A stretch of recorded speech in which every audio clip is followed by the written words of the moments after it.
This is a Rogue Media Network podcast.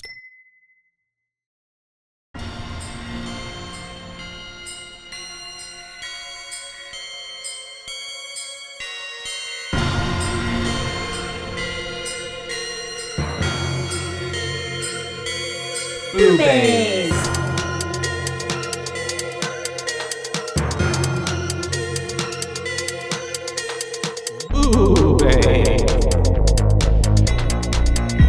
Hi, Oh, hello. and welcome to Boobies. Boobies. That's right. We're your hosts. I'm Caitlin. And I'm Joshua. And today we are here to talk to you about Alien Romulus. Romulus. Dun dun dun.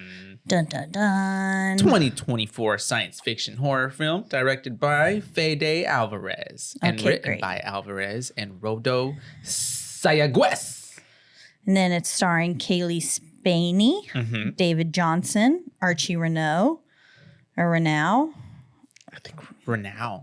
Renault is what I felt originally in my soul, But Renault? but I didn't look it up. Renault. Anyways, Archie, Archie. who plays Bjorn.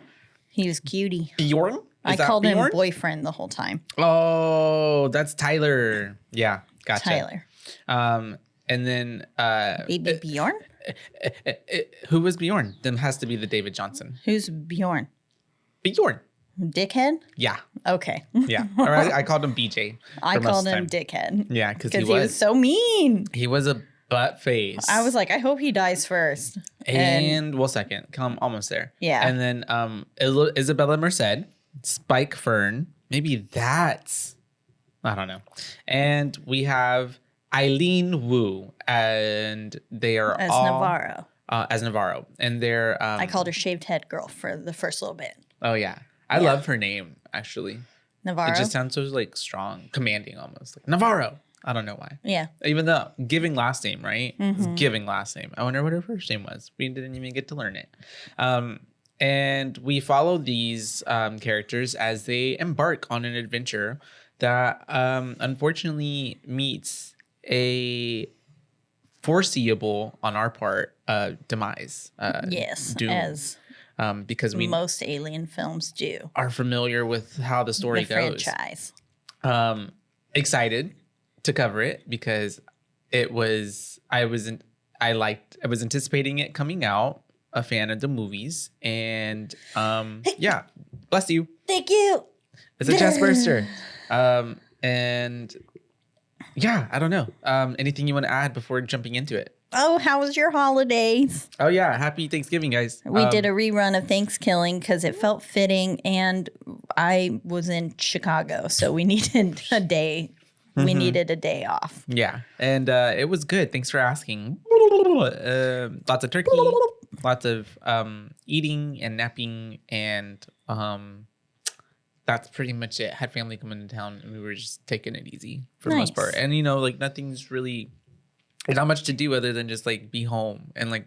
Yeah, because most things are closed. Yeah, and the guys are watching the game, and all the kids are running around, and you know, the sisters are talking in the kitchen. Yeah. It was cool. It was fun though. Good. And how was Chicago? It was so cold, but it was a really enjoyable time. Andrew planned an impeccable trip, really well planned. So That's awesome. we got to do lots of fun things. Yeah, it was really cold. My face I needed a balaclava because my face was like the wind on my cheeks was like, it hurt. I can imagine. Physically hurt. And then on Thanksgiving Day, we saw the parade. Well, we saw the big turkey float, which was the first float, and then we saw one color guard, and then we were like, okay, Wow, it's too cold. it was too cold, and we were hungry, so we were like, That wind is crazy. yeah. I mean, it don't was kind of warm because the street was so packed as well. Like we also couldn't really see the view. yeah. And so we were Too just many like, people. there's not really any point of us staying here when we can't see The anything. problems of being like under 5 foot. Yeah. 8, basically. And so, which, I mean, his dad and his brother are tall. And I mean, I think Andrew is like 5'8". But Is he? yeah. Well, there's a lot of people who are like But I'm 5'4". tall. I was wearing Tall. little kitten heels. I walked 5 miles, over 5 miles in heels the first day, and then 6 miles in heels the second day. I For didn't the think beauty. I didn't think we would be walking that much on Thanksgiving. But you And, did. Like, yeah. where to go do things? Yeah, we ended up in Chinatown, and Chinatown was completely open. They Yeah. don't give two fucks. The hair salons, everything was open. And It's so, like on a Christmas Story. yeah, exactly. And so we ate Korean food for Thanksgiving dinner. That's cute. I had suntubu, which is tofu soup. Oh, cute. What did Andrew have? He had chicken bulgogi. I already know my man's going to be eating like the best thing on the menu. Yeah. He knows how to eat good. His mom had bibimbap, and then his dad and I both had suntubu, and then Matt got like a big old like tray of food. I don't know. It was almost like a bento box. Like a sampler. But then it had all these different little things in it. And I'll have the chicken nuggets, please. Chicken nuggets. Oh, no, suntubu is so good. You should try it. One day we'll try it together. If soft tofu doesn't bother you. It does. That's fine. I just don't really eat it, so I don't know. It's I'll really try good it. though. I'll try it. You can I'll try a everything bite of once. mine or Andrew's because it'll have meat in it. Andrew. But yeah, it was a good holiday. I was glad to be back in Texas though with the kitties. Yeah, I and I'm missed sure them. and it's not as cold. Yeah. Yeah, I know. I wore shorts the next day and was And I thought I was cold here. We got a little bit of a, what's it called? Cold front while the holidays were happening, but it feels a lot different today, like dramatically today from even like just yesterday. But I was in Austin yesterday and it was pretty cold still. yeah. But yeah, into the movie we go. Into the This movie, I don't know. I was about to sing Into the Thick of It. Into the Thick of It. But then also like Into the Woods. A mixture. Yeah. This movie joins a roster of other movies, of course, in the franchise of Aliens, because we have, of course, the movie that started it all, Alien.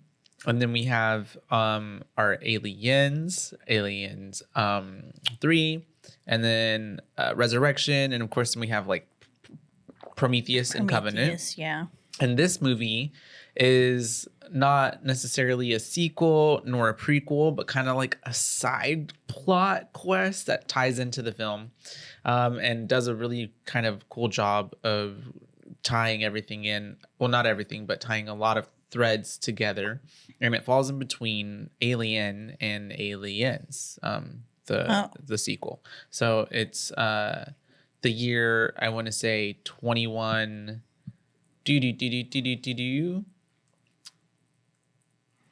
Ooh. 79. Between 2122 and 2179. It's kind of like not necessarily known. It's not, I don't think it's not stated. It isn't stated.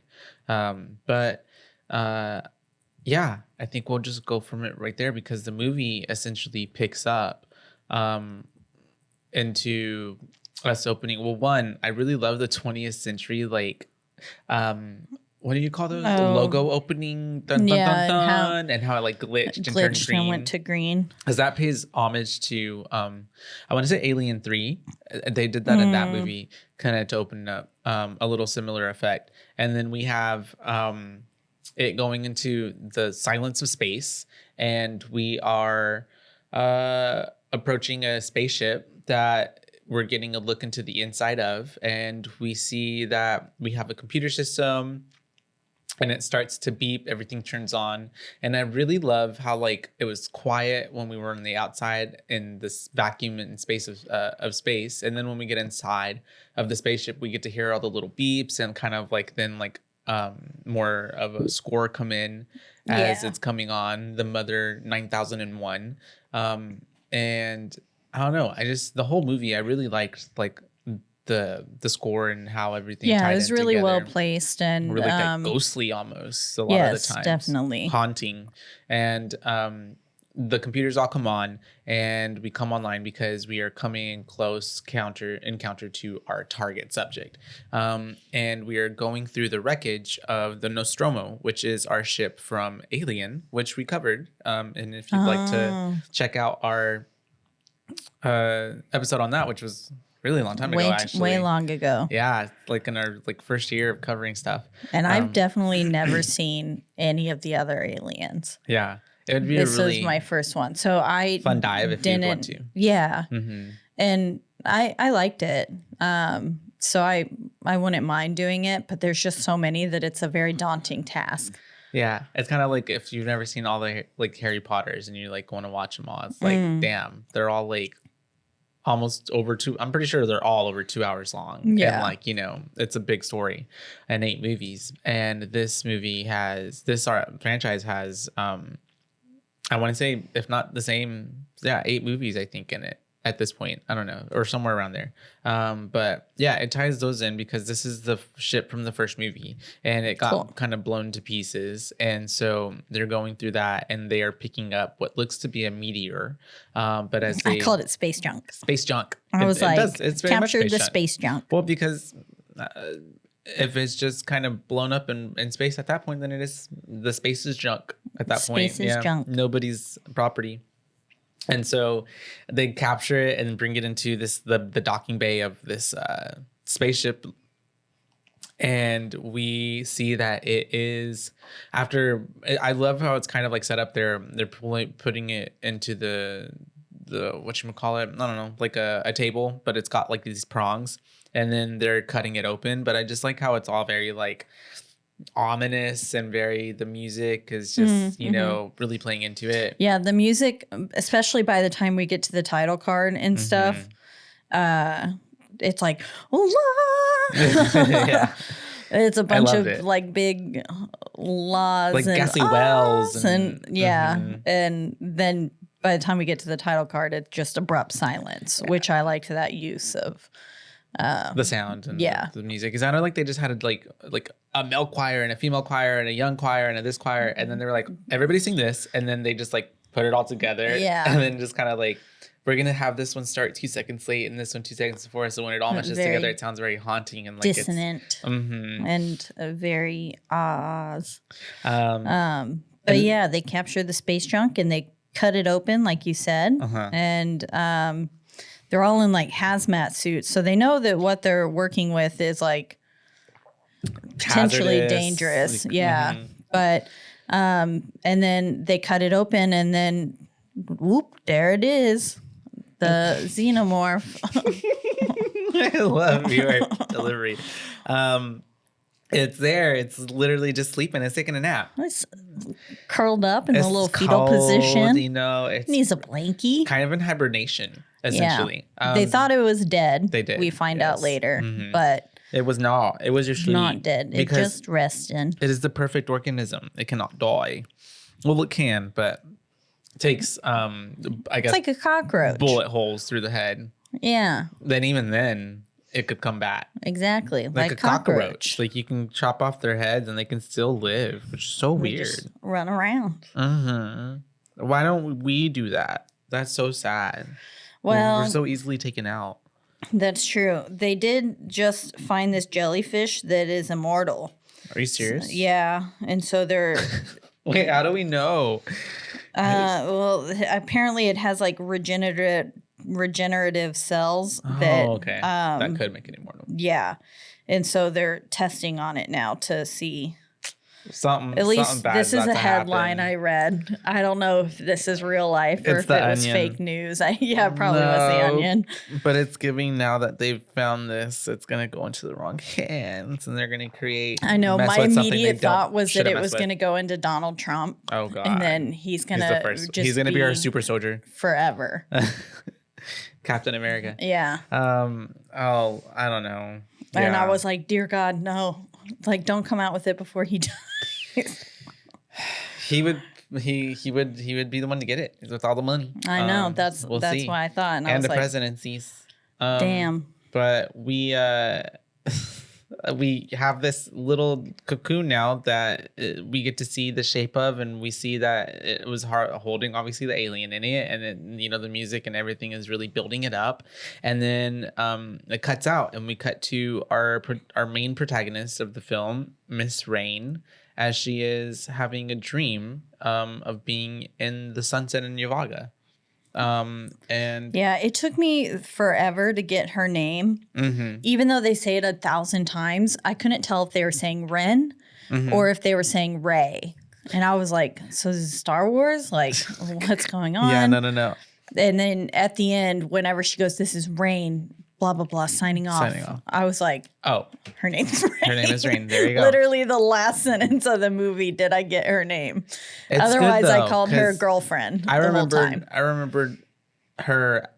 remember her name being Ray too, for some reason in my mind, and not Rain. Yeah. Well, it's because it sounds like, especially when Andy says it, every time it accent. sounds like he's saying Ray. Ray. Yeah, Ray. with the like British. Yeah. British or Right. whatever sort of accent they had. They pronounce the H. H. Hi, Mitch. Hey, Mitch. Hey, Bear. Hi. What's a hey bear? And instead of A Bear, A bear? Hey bear? Herbert. Hey bear. Oh, like the name. Yeah. Oh, hey bear. Hey bear?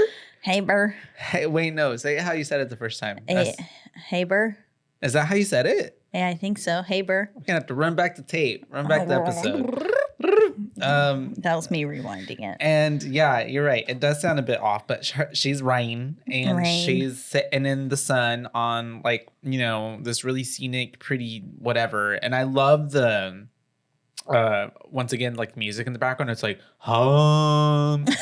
right? It's like It's like that cat. Huh?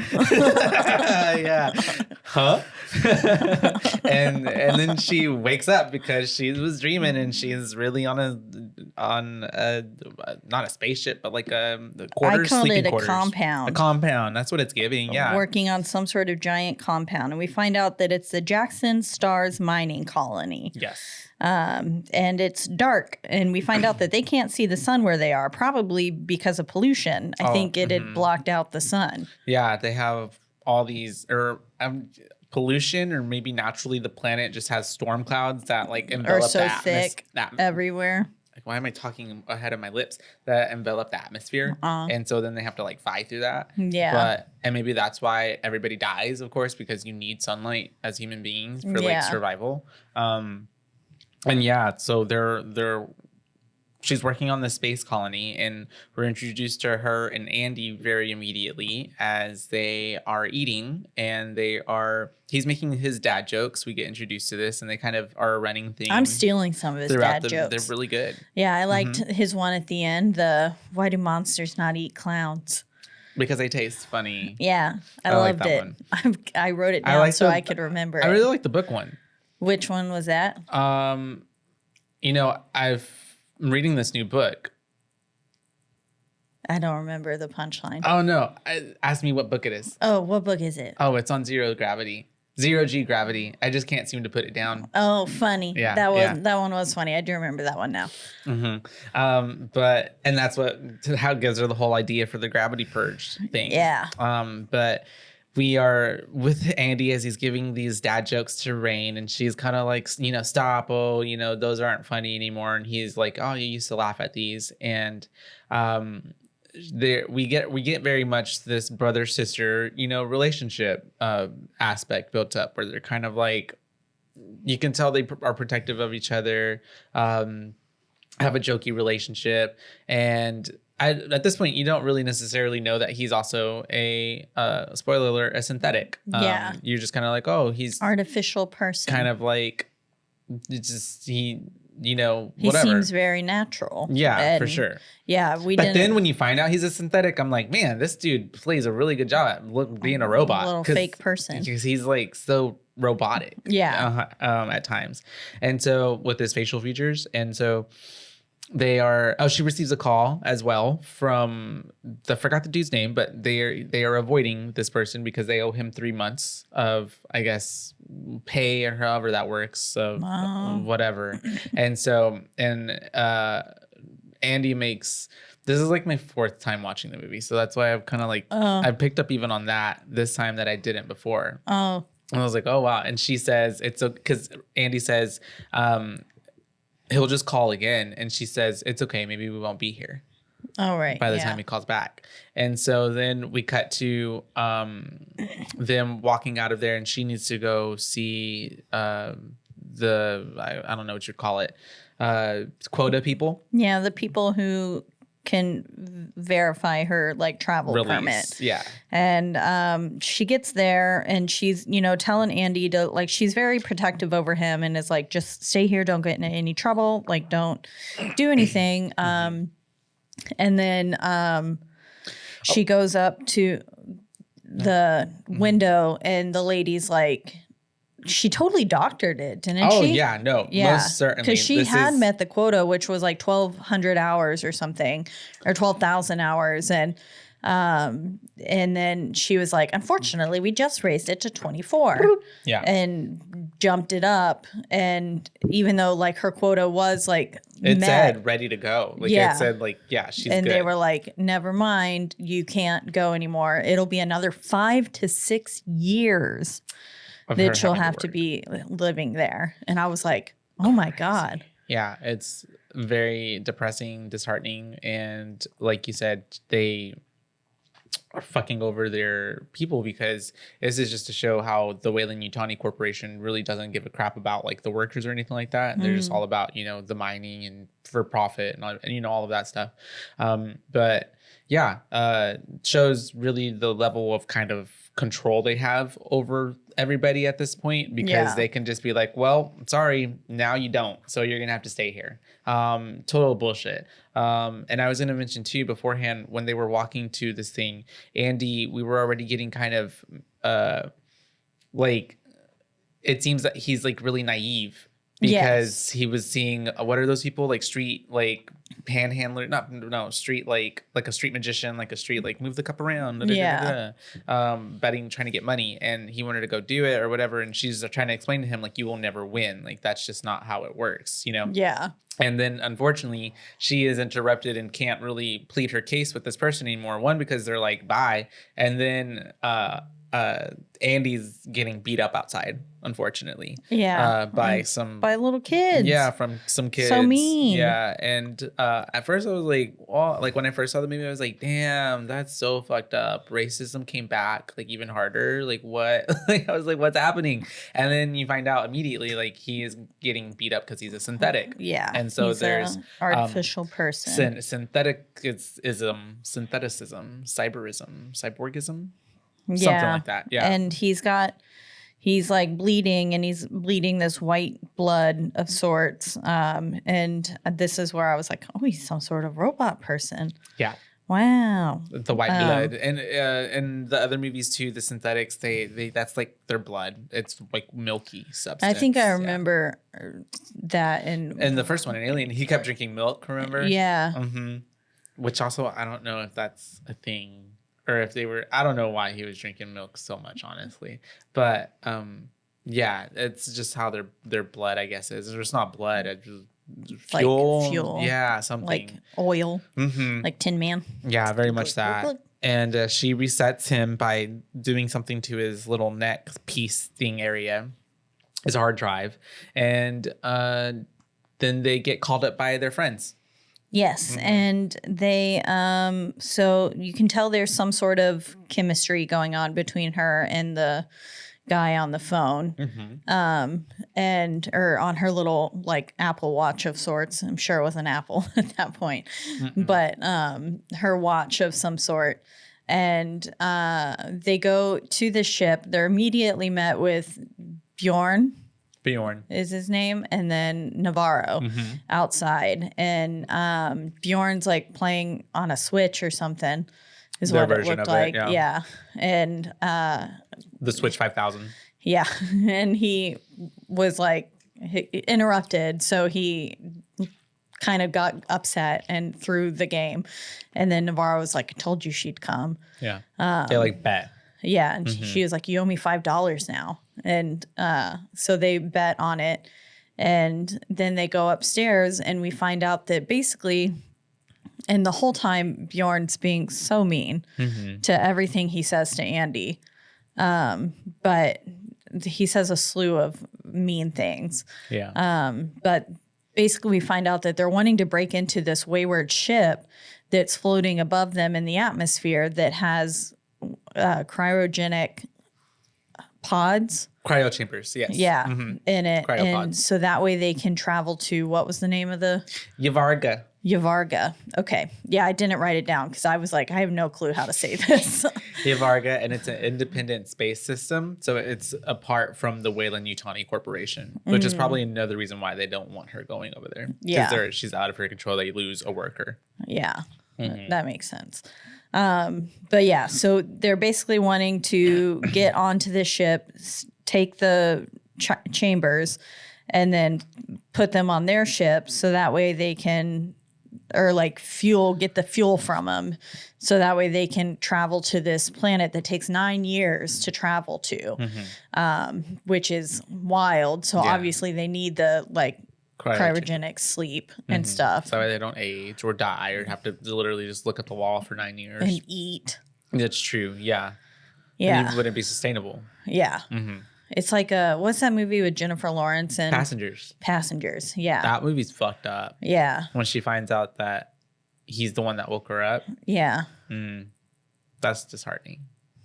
I'd be hella pissed off. Yeah. And then to find out, well, I guess we have to just take care of this damn shit for all of the people who I was supposed to live with in 100 years. Okay, cool. And they grow old and they make that farm on the ship and stuff. Yeah, I'm kind of remembering because then by the time that all the people wake up, it's already cultivated and stuff because they did it. Yeah. So they gave everybody kind of a head start essentially. Yeah.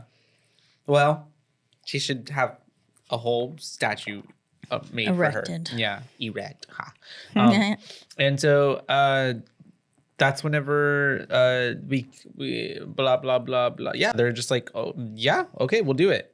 Essentially, I mean, it doesn't really take too much convincing. Yeah, and we find out that they need Andy because he can because he is a synthetic person, he can use his fingerprint to get opens up access to everything. Yes. And can speak their computer language. Yeah. Basically. My next note is, wow, this guy's really a dick. Yeah, he's so mean to Andy. He's so mean to Andy. He's very mean. Everything he does is just let up the entire time to death. Yeah. And it made me so mad. I was just like, this man deserves to die. Yeah. No, I mean, that's terrible. He did get his comeuppance though. Yeah. And this group goes up as they go up. And they ascend. We get to see them. Seems highly dangerous too. Yeah, very much. But I was like, their ship is gonna fall out of the sky. I think it's a part of their I think Navarro. I guess it's her job to do stuff up there. I don't think it's not mentioned, right? But I saw somewhere with the director or someone saying it or something. So because someone asked him, an interview asked, why did anybody be who's letting them go up there? Yeah, I was confused about that. Yeah, or wouldn't the company be that's unauthorized? You can't go. You know what I mean? But that's why they had free range to kind of go up there, whatever. I mean, obviously not go all the way up there, but that's why they're wondering alarms being put off of them going. Okay, yeah, that makes sense. I figured that someone must have had some sort of clearance, but yeah, I wasn't sure. I was just why are they allowed to just leave? I was confused. But it's very dangerous because they're flying through this really harsh atmosphere of just storms, and it's just giving what's the word? I don't know. I don't know, but what's his face? The Bjorn, Dickface, decides to, I don't know why, whatever this is, but light a cigarette, right? Yeah. And have they're flying or ascending really high, really fast. And so it makes the flame a foot long, and then the cigarette just disappears. Yeah. Yeah, he got basically one puff off of it. But I guess one big puff. I don't know. Yeah. And so it's just him being his character. And then he played it really well. Yeah, really, really well. Even the parts where he's him and Tyler when they're talking, there's no part where he's just chill. He's "Oh, you want my balls, bro?" Or like, or Yeah, even what's your later, obsession with my even balls? later, he's like, "What's up with the military shit?" Or like, you know, like the whole time he's just like kind of a brat. Like he always has Yeah. something to be like kind of like wah, wah, wah about. And then we have them getting through the atmosphere, and then we can see the sun, and they're like, "Oh my god, it's the sun!" And Is that the sun? this one, cringe. I got secondhand cringe because Rain's like, "Oh, I've seen it Yeah. in my dreams." I'm like, "Bitch, calm down. Like, shut up." Because they were like, I heard the sunsets were beautiful in, what's it called again? in Yavaga. In Yavaga. Yavaga. And then, yeah, then And she she's was like, like, I've seen them. And I was like expecting her to go like, well, in pictures. Me too. And or then to she was be like, in my dreams. And I was like, well, then you've not seen them. It felt, because like when you said earlier, whenever she was having that dream and she was on the whatever planet or whatever, it did seem like it was setting something up, like she had been there before or something. Yeah. So then for her to say that and then just be like, in my dreams, I was like, what the hell is this? Like, What? Yeah. But it also, I just felt cringe for her because I was just like, that's embarrassing, bro. Like, Yeah. And so it was give me like pick me girl. That's all.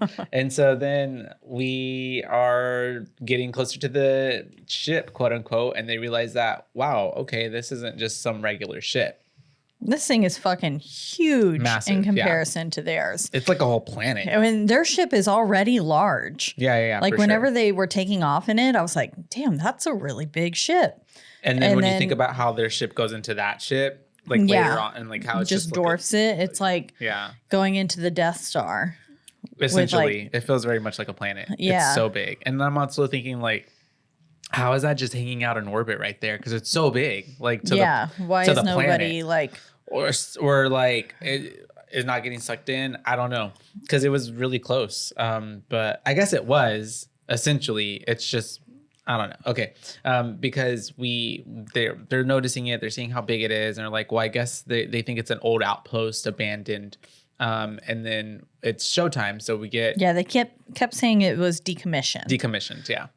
And we have the boys now getting geared up and getting ready to leave the ship that they are on and dock onto the main part of we'll go ahead and say it, the Romulus ship. Yeah. And once again, Bjorn is being a really big asshole to Andy. Yeah. Everything I couldn't even write it all down. Yeah, everything. Yeah, I was just like, he's an ass. He's being obnoxious, and Andy's not even doing anything to him at this point either. He's just being himself. He's trying to tell jokes because what's his face was feeling nervous. Yeah, he's just and he was like, "Shut the what fuck the up." fuck? Mm-hmm. But yeah, we are getting into the Remus part of the ship, and we are going through what looks like, what are those things, like ducts, air ducts. Oh yeah. And we see a dead rat, Like some sort of crawl space. in 0G. Yeah, it was just floating there, and then the gravity purge happens, and it just like bloop, falls back down, and then it happens again, and then they've got to like Kind of shimmy go past the dead rat. Which is explained to us that because this is an old station, I guess, it will do that every once in a while to keep itself like running, and so like I guess the gravity stuff doesn't break down. But they get into this big room, and we notice immediately that it's the same room from the beginning of the film whenever they brought in good old Xenomorphia into the room and cut her out of the big old meteor. And this is where they're floating through, and Bjorn, I think Karma is like just trying to like get at him the whole time because he falls when the gravity purges itself. He falls onto a barrel, which has got to hurt. Yeah. And then they are able to turn the power on with Andy, and the gravity comes back, the lights turns on, everything has power. And so, yeah, we're rocking and rolling. Yeah, and they find the pods, but they discovered that they only have 3 years worth of fuel, and they need 9 in order to get to Yvarga. Mm-hmm. I will not remember that for the life of me. I gotcha. And then at this point, we flip back to the girls on the ship, and we find out that sister, what's her name? Okay. Kay, that's right. Kay. She's Every pregnant. kiss begins with Kay. Mm-hmm. Is pregnant. Mm-hmm. Yep, because she's throwing up, and she makes the with the end of the movie. Oh my god! But she makes the comment, "I'm just happy this baby will get to see the sun," Yeah. which is like, "Aw, that's so sweet." Almost. And well, but kind of. yeah, it In the does. vacuum of space. Yeah, Mm-hmm. and it scary baby, but spoiler alert. Spoiler. I almost texted you too, like, hey, sorry, there's gonna be A birthing scene. I didn't I thought maybe not To tell you. ruin it. Yeah, Yeah. or not have you going in like at every like where is it? When Where is is it? it? Yeah. Yeah. Mm-hmm. Mm-hmm. Yeah, I wasn't expecting it. Mm-hmm. And then whenever she pulled her out and her belly was all distended, I was like, oh my God. It's happening. And then I was like, oh my God, is she giving birth right now? And then she was. And I was like, To a Pokemon. To a Pokemon. Essentially. Yes. And very wild. While she's, pregnant, while she's throwing up and having this conversation with Rain, Navarro's checking out the pods. And then the boys are walking to get more cryo fuel. And they are learning about the Remus and the Romulus ship and how it was created. And both sides were, one side was made for like a lab and one side was something I don't remember. And then we have them walking past the like artwork. I don't know this artwork, but it's like very much showing like, looks like apocalyptic, like just people like almost like like a mob, mob thing. And it zooms in on, which is kind of foreshadowing on like this baby like suckling on the mom's boob, and she looked dead. And then we have them going into the other side of the ship where they go into this room, and Andy's being a fucking douche face to BJ. Or my bad, reverse. BJ is being a douche face to Andy, but then Andy saves his life. Even though Bjorn was just like, I could like fry you with this like electrical thing. And then it seems like at first that Andy's like finally had enough of his shit. And he's retaliating. And because he like grabs him. But then he yanks him back in. He's like, watch out. Mm-hmm. It's a huge asshole. Yeah, it was. And we see that there's like half of a body there. And next to this, giant hole. And we see that it is another synthetic person. But then also somewhere in here too, we got the conversation that Andy, once they get there, will have to be decommissioned. That's right. Because artificial persons are not allowed. And this made me so sad. I almost cried. Yeah, no, it's really sad. Because he was like, whenever she said about the sunsets or sunrises, and he goes, I can't wait to see them with you. And I was like, oh my God. And she knew the whole time and she didn't tell him. This whole time. My stomach was starting to hurt. I was getting so sad. What gets me is whenever his line and he says, well, whatever is good for Rain is good for me. Yeah. And I was like, oh, like, damn. Like, I love whenever he throws it back in her face, too. Whenever later he's on. Oh, how could I leave someone behind? Yeah. I was like, oh. Yeah, burn. Yeah. Yeah. That one almost made me get out of my seat. Like, yeah. I was like, hell yeah, tell her. It's sassy Andy. And that's Andrew. Savage. And so he ends up, or where are we at? Sorry. They make it to the cryo chamber, basically. Yes, they do. And we also, at some point, we see a face hugger on the screen, too. Oh, yeah, because it's on like a computer screen. Computer screen. So we know that this lab has something to do with them. So it's kind of the foreshadowing like, oh, fuck, okay, this room is bad news. And so Tyler takes out one of the cryo fuel things because he sees that it, has enough fuel for them. Takes it out, but as soon as he takes it out, the whole room turns red and we got an alarm going on. The room locks and closes behind them. So all three of them are stuck in this room. And Andy's finger is no longer allowing access. And I love how Rain is just like, well, obviously this is not just some random room. She's the only kind of like smart one putting it together. Yeah. And we had seen that there are all these like face huggers in these artificial like lab made cocoons, and then they were being kept frozen. And so since he removed that, it's heating up in the room, and now they're melting, or not melting, but warming up, and they're getting able activated. to come Yeah, to life again. mm-hmm. And since they're smaller, I'm sure it like takes less time and stuff. Maybe. And that's why it happened so quickly. And they just like plop out. And then Yeah. I love how they just like Immediately and go into the water. and they just like swim. That's terrifying. And the guys are just like, I love Tyler's reaction. He was like, the fuck was that? Like, it was very like, that's felt very realistic, very genuine, because they're like, what the hell? And even the girls on the radios are like, what's going on? And he's like, there's something in here. Or no, they're already at the door. Are they?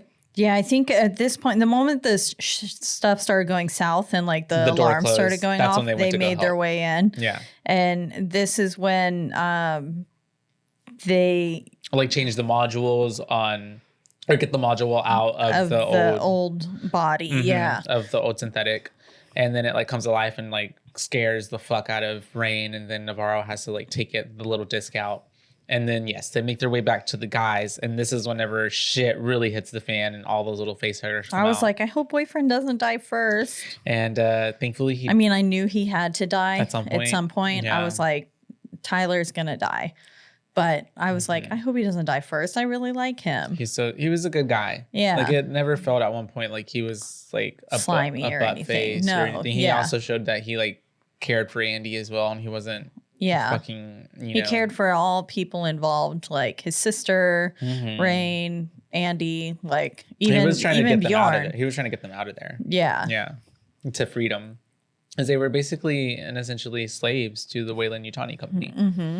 And so they are freaking out because these face huggers are running around the room. They're trying to attack the boys. And she tells Tyler to put this, the little little disc into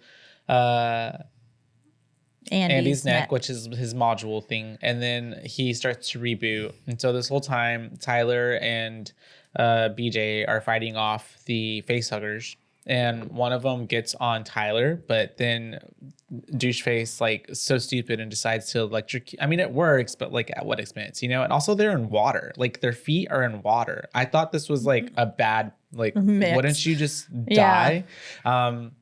And so, he ends up electrocuting the facehugger that's on Tyler's face. And it knocks out Tyler. So he falls into the water. Thankfully, with his back down, because if he would have fell face down, he would have drowned. And then I know, I was so worried because they just kind of left him, and I thought he was still in like submerged, a foot at least deep water. And so I was like, oh my God, is he just dying? And no one's like paying attention. Just drowning in the mass chaos. Yeah.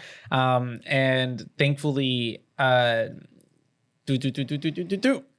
Andy reboots and he comes back too, and just in time because there's a facehugger that's just about to land on top of Tyler's face, but he catches it and then he throws it into the wall, and it like Andy's so strong. He's super strong. He's got Andy super 2.0. strength. Yeah.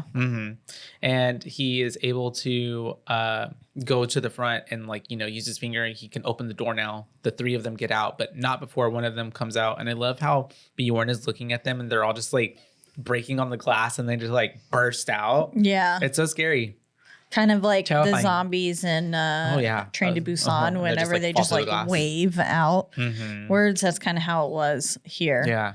It's very much very similar. And they just start chasing after them, and they're able to get into the room that they were in previously where the old synthetic is, but not in enough time because a facehugger goes and attaches itself to Navarro's face. Yep. Poor It gets thing. Navarro. And then at this point, what was his name? Rook. Rook comes to life and is like, you don't help her, you run. And they were like, Bjorn.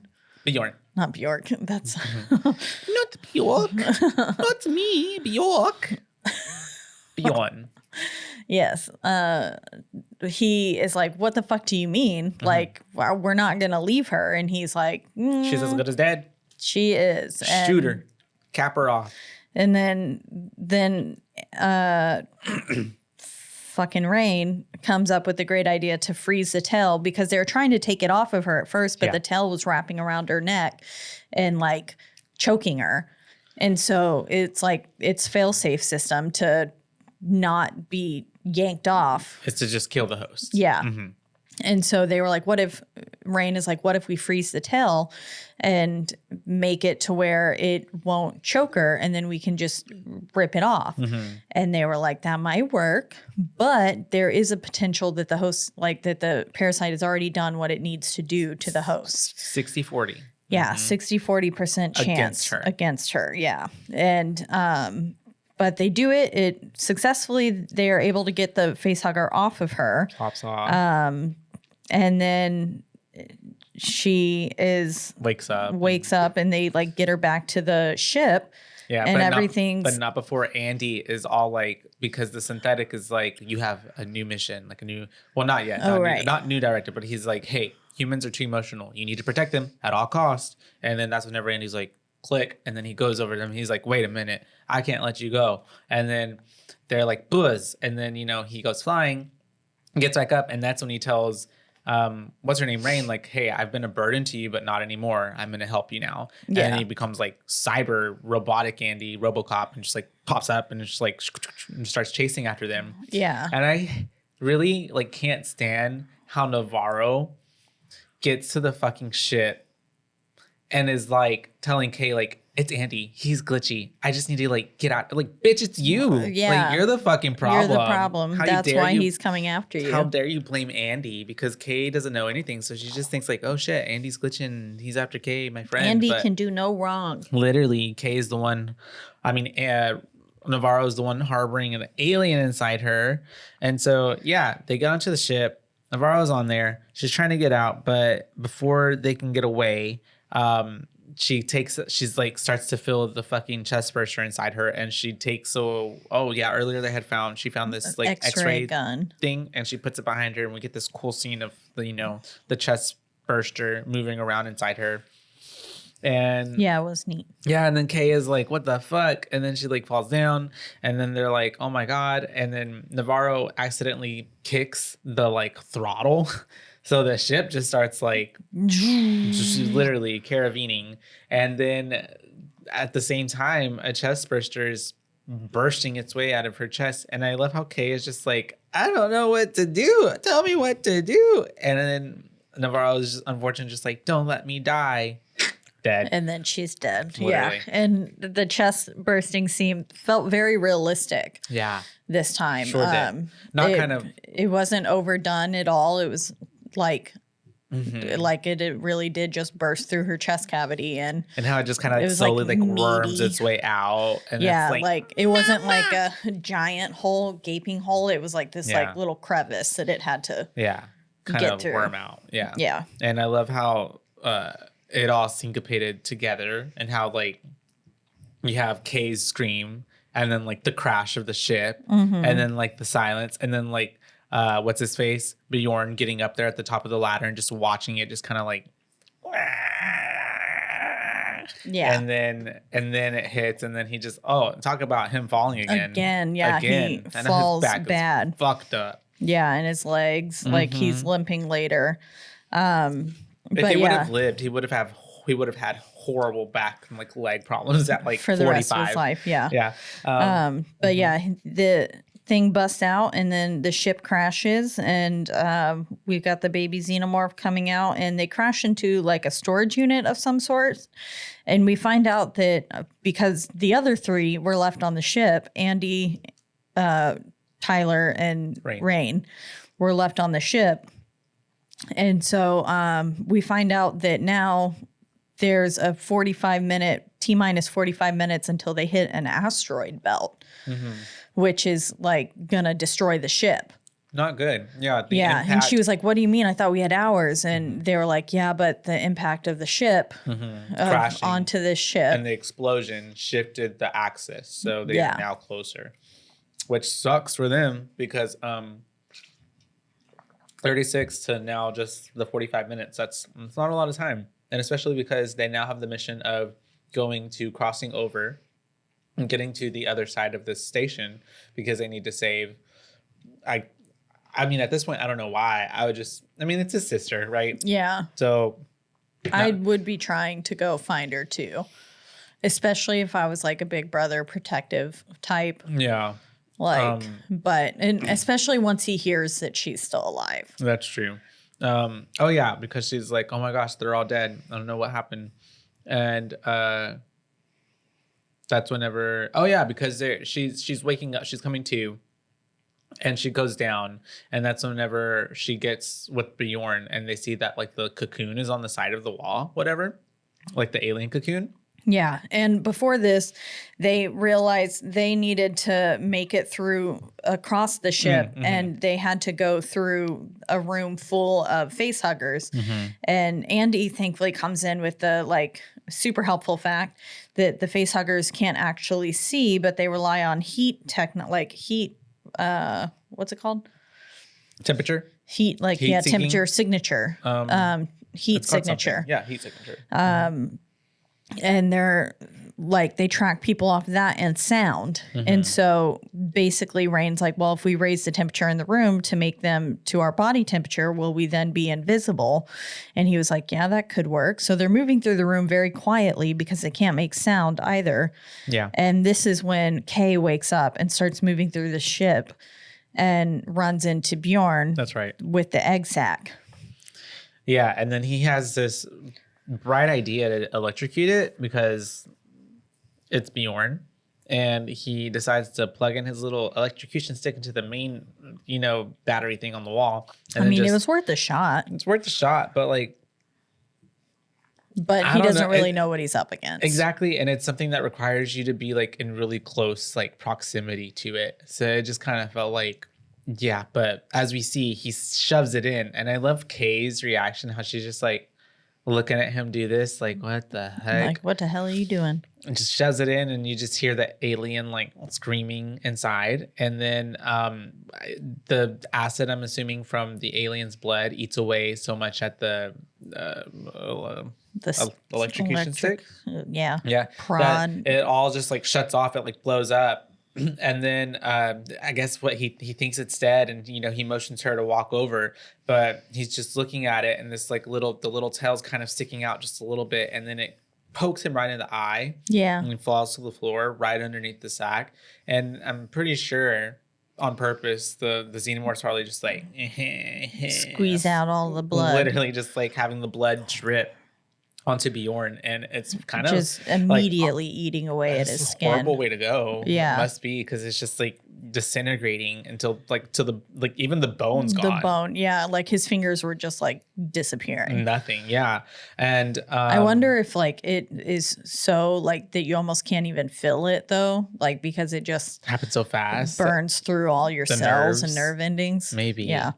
And then it got onto his chest, and so it just like burned a hole right through him, and so he just dies. Yeah, pretty uneventful death. I mean, I guess it is eventful, like kind of more torturous, if you'd say. Yeah, if I'd say so. Instead not of him as just getting quick like stabbed, as like some of the others. Yeah, but he's and Kay's unfortunately watching. Also, you got that he was the father, right? What? I think he's the dad of the baby, because unless there's, I guess there's many assholes, because Rain asked like, who's the dad, who's the father, and Kay was just like just some asshole. Oh yeah. So I was thinking that Bjorn was the father. But I thought Bjorn and Navarro were together. No, they were just friends. Oh, I thought they gave like boyfriend romantic girlfriend. vibes. Yeah. No. No. Because in all the other things that I've seen like about it, like that was like them having a baby together. Oh. Yeah. Yeah, no, I didn't get that at all. Because him and Navarro really, to me, gave boyfriend girlfriend vibes. I thought Navarro was a lesbian. I mean, just because she had a shaved head? No, she gave like lesbian, like I'm a tough lesbian vibe. I mean, I don't know. I didn't get that. But Yeah, she had mentioned earlier that the father was an asshole. Yeah. So I was thinking, just thought it was some other asshole though. It could be.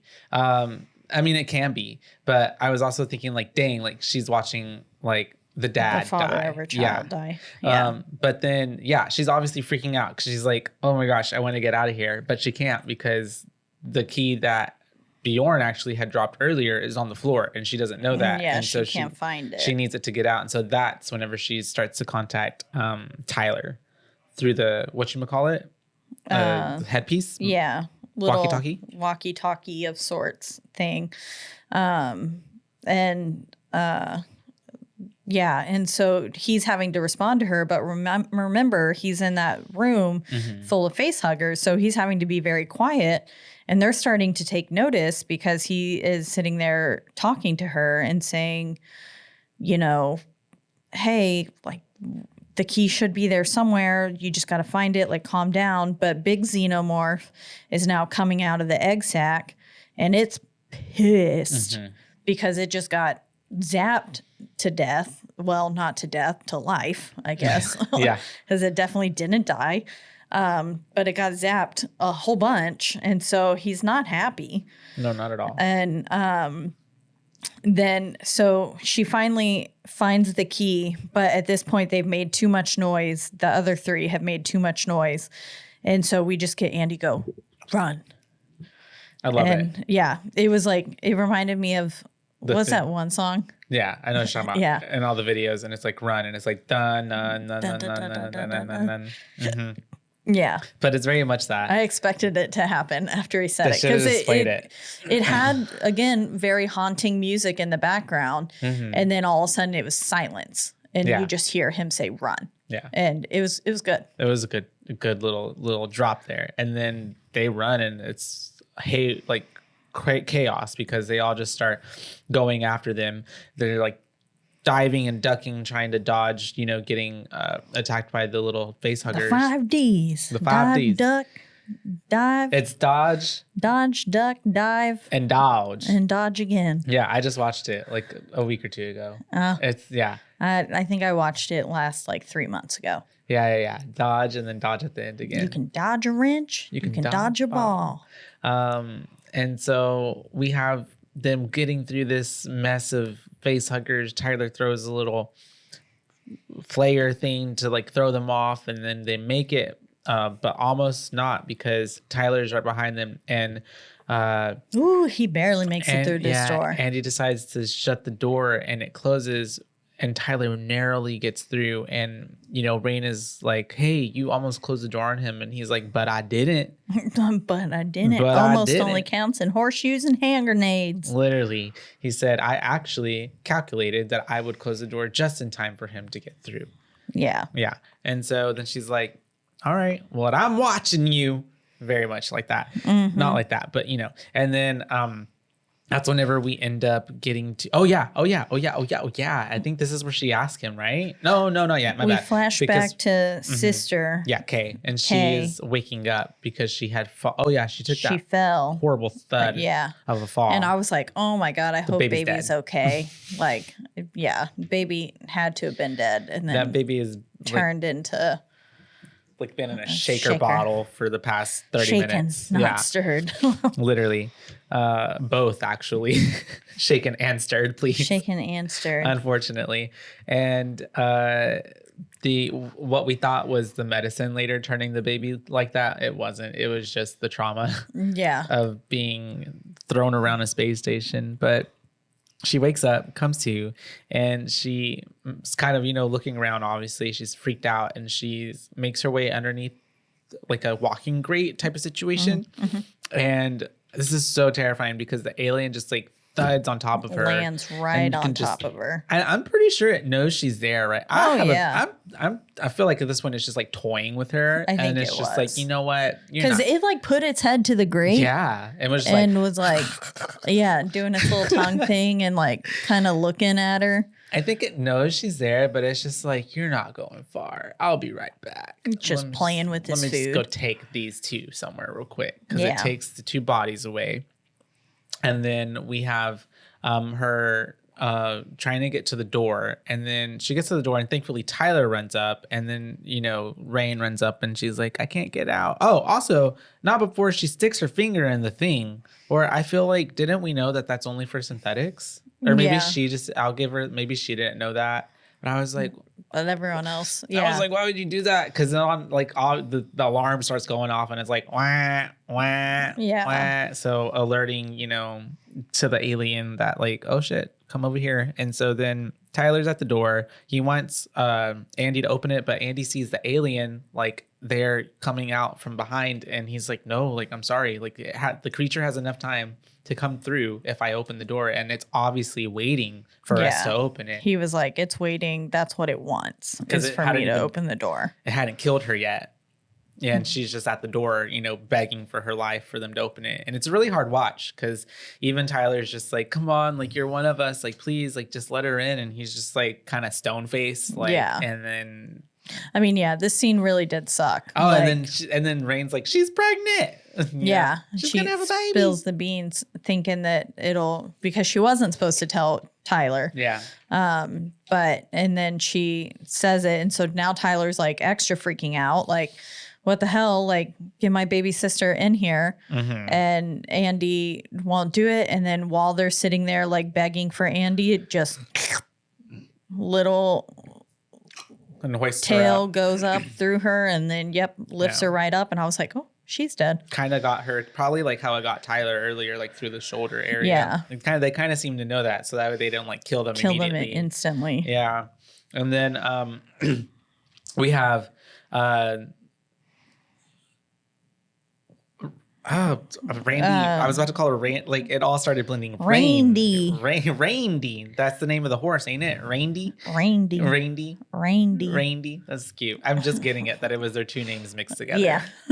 Anyways, and he was like, "You get it? You get it?" I did not get it, and so until now, and so she slaps him. Rain slaps Andy, and she's just like, how dare you? And he's like, I just did what I did because I was trying to protect us all. Otherwise, we'd be dead. And he was like, if I would have opened that door, then like we would all be dead. And so then he's basically saying, we need to move now. Yeah. Like before that thing figures out how to get into this room, we need to like get the fuck out of here. And Rain asked him, and the scene is so like, I like the way how she looks at him, and she's just like, it kind of clicks for her, and she's just like, Andy, what is your prime directive? Yeah. And then he's like, I have a new one, and it is, what is it? It's to complete the mission of the corporation, the company, or the company. Yeah. Mm-hmm. Yeah. And then she also asks him, how could you do that? And he goes, what? Leave someone behind? Mm-hmm. And I was like, burn. Oh, savage. Mic drop. And that's whenever they make their way to go get Zero, the compound, this compound, the substance that kind of was mentioned earlier by Rook, and then like we saw, who was played by Bilbo Baggins. Bilbo Baggins, and he also played he was in the first Alien, Ash. He played the synthetic, and that one they look alike. Yeah, but they're just different named. A lot of people. How did you feel about him in this one? Because he's dead. They like, it was AI.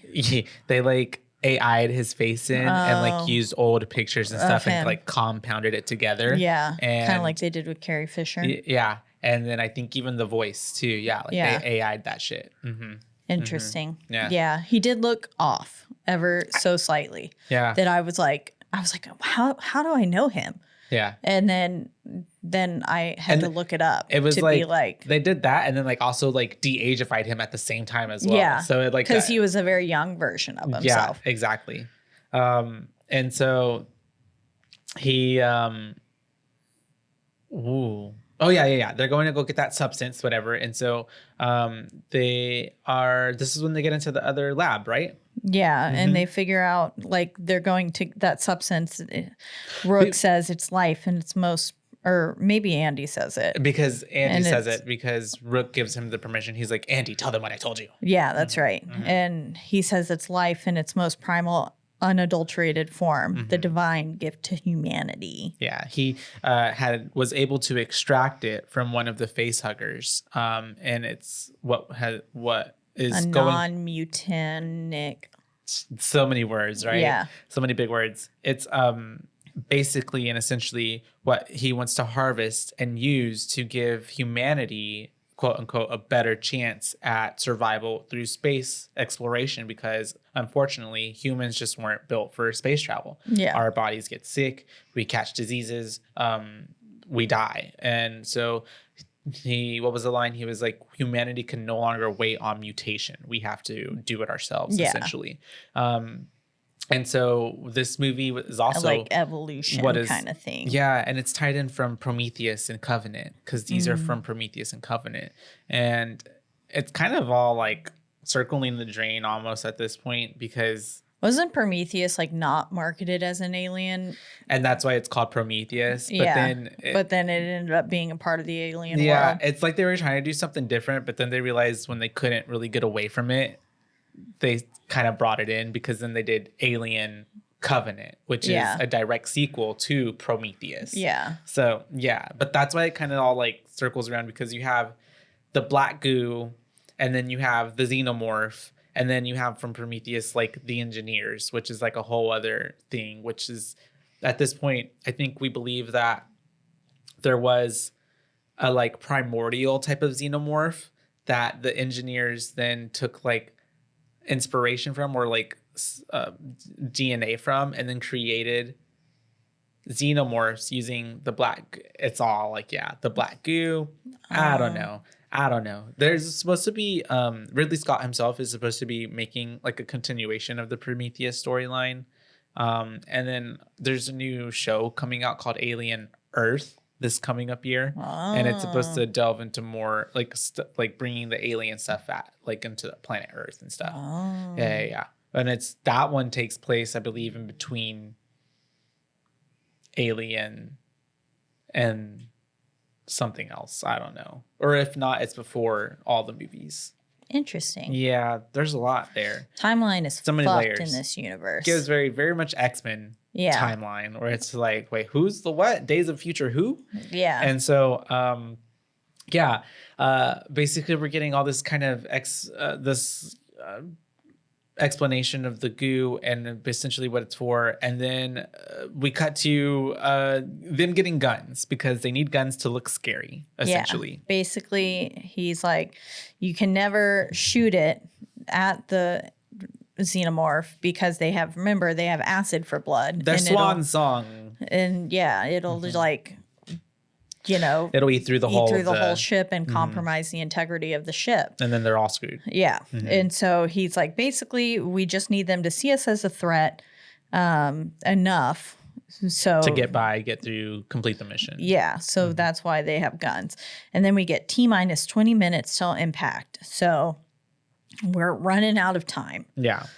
And then they look to get on a lift because they need to go to their ship. But when they're trying to get to that lift, they realize that in between the lift and them is like a layer. Yeah, a nest that the xenomorphs have built. And they're going to go a different way. But then, unfortunately, Tyler hears Kay yelling, kind of not, what is like... It almost sounded like moaning? she was singing. Yeah, right? To me, like a little... yes. Yeah. She was actually trying to contribute to the Wicked soundtrack. to the Wicked promotion. Literally. And no, it would be funnier if she was singing Popular. And she ends up making more noises, and Kay is like, nope, Tyler is like, that's definitely Kay. So he doesn't even like hesitate. He takes off and bolts, and then Rain runs after him, and then of course Andy runs after him.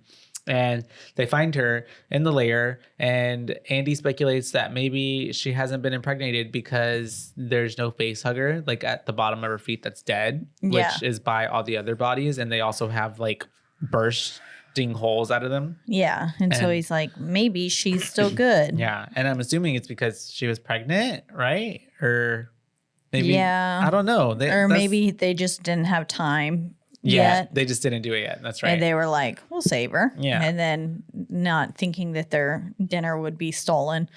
But But yeah, they find her, they get her out, and they're taking her back to a cryopod to get her to help.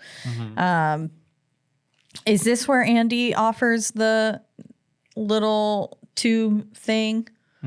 Yeah. Okay. And because they're trying to figure out what can we do, and he's like, well, 25 or 20% of the human genome is similar to rats. Yeah. And so maybe this will help. And so, which it didn't, because we saw it pan to the rat and it was like mutated.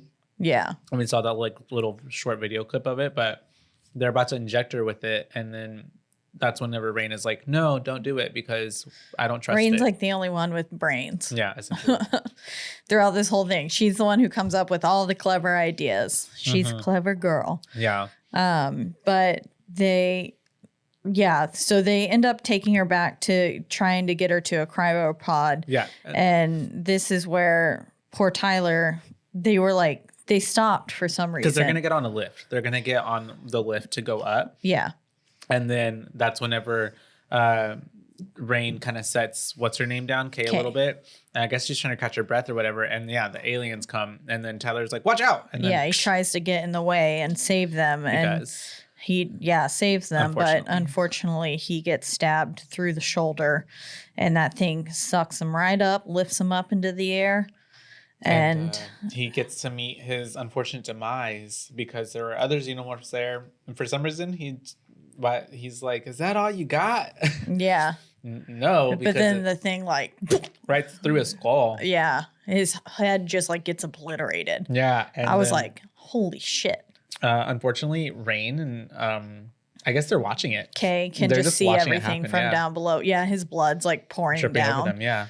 Yeah. And they get and then poor Andy, what happens to Andy? Because he tried to help Tyler, but the xenomorph pulling Tyler up knocked Rain all the way over. I mean, Andy over that way. So that's why he's over there glitching. Okay.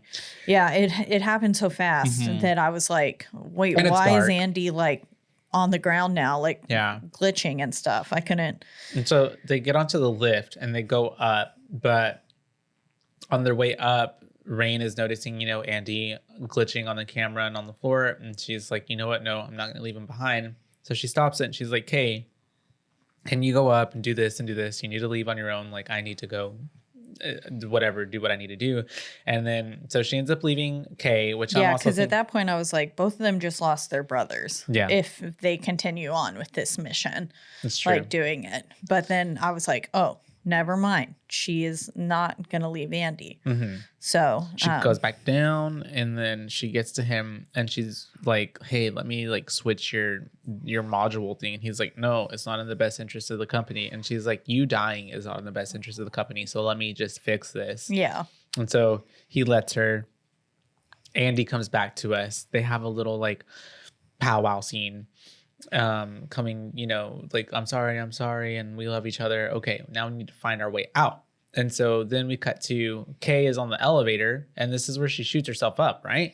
Yep. She takes the little vial that Andy gave them and shoots herself up in the neck, and it seems to give her some sort of life for a little bit. Energy, yeah, because she's able to get herself off of that elevator and get to the whatever area, their old ship. And then we cut back to Rain and Andy, and they are getting onto the lift.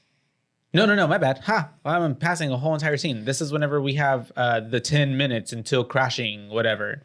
And 10 minutes until whatever. And then we have them trying to get away, but the xenomorphs are coming. And so then because they were having a sweet moment for a second. Once she reset them and stuff. And she was it was really sweet. And then the xenomorphs come. And so they're like, oh shit, time to get up and going. Come to a dead end. And then Rook is like, I'm sorry, you have to deny your petition. You cannot leave. But your sacrifice to the company is, appreciated. She then is with Andy and they're like, well, I guess we're going to die. And he's telling the jokes. And that's when he tells her the gravity joke. So she remembers about the gravity purge system. And so she turns it off. And as the xenomorphs come up, this is such a cool scene, decides also, I don't know how would this even work? But anyways, she decides to shoot them. And so all their blood just starts like circling in suspending the air. and levitating. Yeah, it's not actually hitting Anything. the ship. And yeah, it just kind of goes crazy on all the xenomorphs, takes them all out. It's a really cool scene. It's just basically a bloodbath.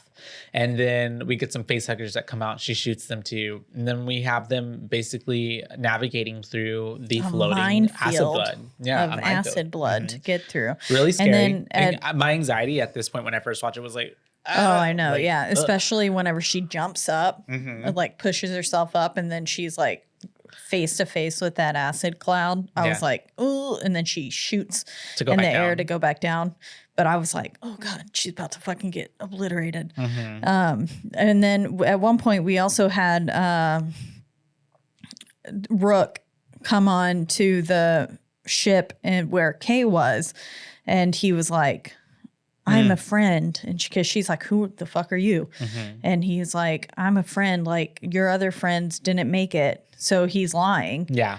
And I was like, don't listen to him. He was like, they sacrificed themselves in order for you to go out. I'll help you fly the ship if you just hit this button. Yeah. And I was like, don't listen to him, Kay. He's a liar. But she does, doesn't she? Well, no, she doesn't really push anything. Oh, okay. I don't think so. Not yet. Okay.